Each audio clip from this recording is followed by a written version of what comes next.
동성애 성향은 심리적 병증이나 문제가 아닙니다. 다만 동성애 성향을 갖게 된 그 이유에 따라서 우리는 동성애자들을 대할 때 다소 좀 어려움을 느낄 수 있습니다. 대부분의 경우 그들에게 무언가 문제가 있다고 느끼는데 그 이유를 한번 살펴보겠습니다. 남자가 동성애자가 되는 경우와 여자가 동성애자가 되는 경우가 조금 다른데, 만약 자연스럽게 심리가 발달해가는 과정에서 성적 성향이 그렇게 형성되는 경우에는 성별과 상관이 없이 크게 문제가 되지 않습니다. 이성을 사랑하는 것과 똑같이 건강한 마음으로 살아갈 수 있기 때문입니다. 그런데 이때 남자의 경우 보다 자극적인 섹스 쾌락을 추구하다 보니 동성애자가 되는 경우가 있습니다. 왜냐하면 남자들은 이런 성적 행동에 있어서 여자들보다 상대적으로 훨씬 자유롭기 때문에 솔직히 남성들끼리 하는 섹스가 남성과 여성이 하는 섹스보다 훨씬 더 수위가 높고 자유롭습니다. 섹스를 하는 두 주체가 모두 이 성적 행동에 있어서 여자보다 자유롭기 때문입니다. 이렇게 남자 동성애자가 되는 사람들은 굉장히 섹스 쾌락에 집중된 삶을 살아갑니다. 현재 자신을 커밍아웃하거나 동성애자 커뮤니티에서 활발히 활동을 하면서 파트너를 찾는 사람들은 대체로 전부 이런 경우라고 볼 수 있습니다. 이것이 우리가 가장 쉽게 접하는 동성애자의 유형이에요. 왜냐하면 이러한 경우 이외의 남자 동성애자들은 가급적 자신의 동성애를 억압하고 그리고 또 어지간해서는 노출시키지 않고 살아가기 때문입니다. 그래서 우리는 후자의 남자 동성애자들을 잘 볼 수가 없습니다. 한편 여자 동성애자의 경우 자신이 감당하지 못하는 지나친 상처에 의해서 동성애자가 되는 경우가 있습니다.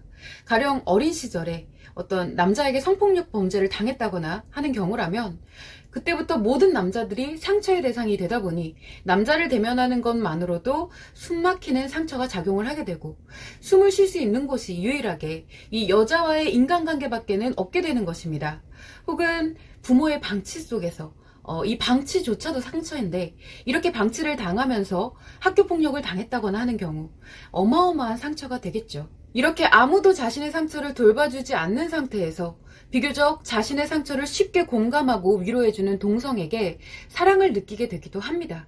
마찬가지로 이러한 부류가 우리가 가장 흔히 보고 접하는 여자 동성애자의 유형입니다.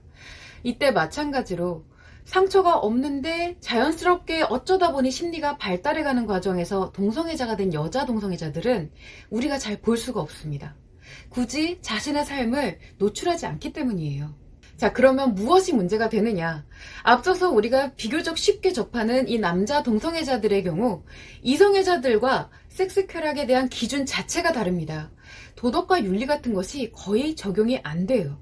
또한 섹스 쾌락을 위해 인간관계를 맺고 섹스 쾌락을 위해 가치 추구를 하며 살아가기 때문에 모든 인간관계와 가치 추구가 그저 섹스를 하기 위한 수단에 지나지 않게 됩니다. 즉 섹스 욕구가 어마어마하다는 것인데 이러한 섹스 욕구는 또다시 엄청난 스트레스를 동반하기 때문에 스트레스도 잘 감당을 하지 못하는 편입니다. 그런 사람이 곁에 있다면 어떨까요? 아무래도 좀 대하기가 힘들 수밖에 없겠죠. 한편 우리가 쉽게 접하는 여자 동성애자의 경우에도 말할 것도 없이 엄청난 상처를 갖고 살아가는 여자라고 볼 수 있습니다. 여자에게 상처가 작용을 하면 어떤 불안, 강박, 예민함, 우울이나 집착과 같은 일들이 나타나기 때문에 엄청난 상처에 의해 동성애자가 된 여자 동성애자들은 그 정도가 좀 심합니다. 그러니 이러한 사람을 대하게 되면 역시 좀 불편하고 힘들어질 수밖에 없습니다. 그리고 이런 남자 동성애자 그리고 여자 동성애자는 굉장히 또 어떤 편협한 사고방식을 갖게 됩니다.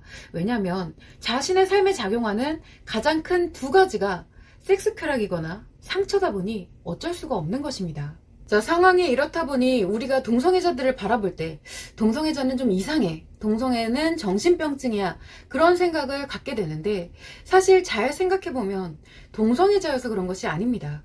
비정상적인 섹스 욕구와 섹스 쾌락 추구 그리고 지나친 상처의 작용이 문제가 되는 것인데 이것은 사실 어떻게 보면 이성애자들도 마찬가지거든요.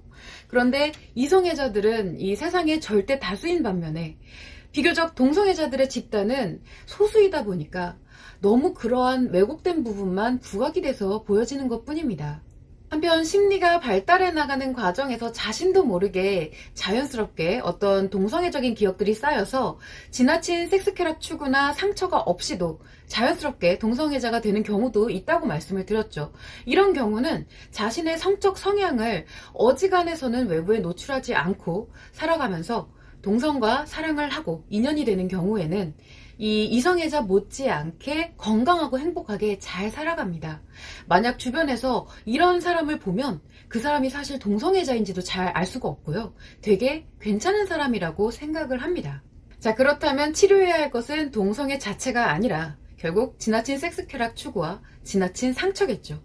이것은 이성애자의 경우에도 똑같이 해당되는 사항입니다. 이것을 바로잡고 회복하면 여러분이 불편하게 생각하는 동성애자들도 정말 건강하고 행복하게 매력적인 모습으로 살아갈 수 있습니다.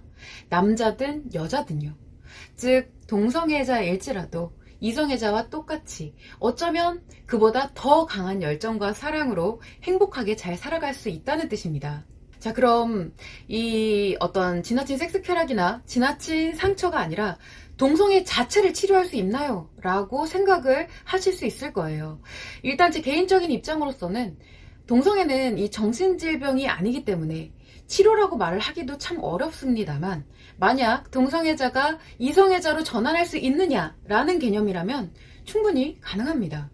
단 당사자의 생각이 매우 중요해요.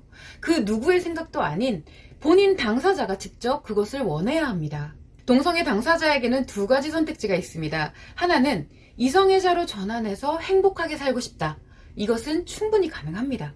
또 한편 그래도 난 동성을 사랑하고 싶어. 동성애자의 삶이 좋아. 그런데 이렇게 살아가는 건 좀 힘들어. 라고 하는 경우 동성애자로 살아가면서 충분히 행복하게 살아갈 수 있는 방법도 있습니다. 지금처럼 힘들지 않고요. 이 부분 꼭 유념을 해주셨으면 좋겠고, 결론적으로 이 동성애자에 대한 지나친 편견이나 이유 없는 거부감은 가질 필요는 없다는 생각입니다. 요약하자면 이성애자일지라도 지나치게 섹스쾌락만 추구하고 행복을 위한 수단의 일부로서 섹스를 하는 것이 아니라 섹스만을 위해서 살아가는 사람들이 분명히 있습니다. 또한 지나치게 많은 상처를 가진 여자도 사실상 요즘에는 넘쳐나는 현실입니다. 사실 동성애자가 아니라면 언젠가는 이성인 남자들에게 성적 이용물이 될 수밖에 없는 그 정도의 상처를 가진 여자들이 이성애자임에도 무수히 많습니다. 이러한 경우라면 이성애자일지라도 대하기가 힘들다고 느껴질 것이고요.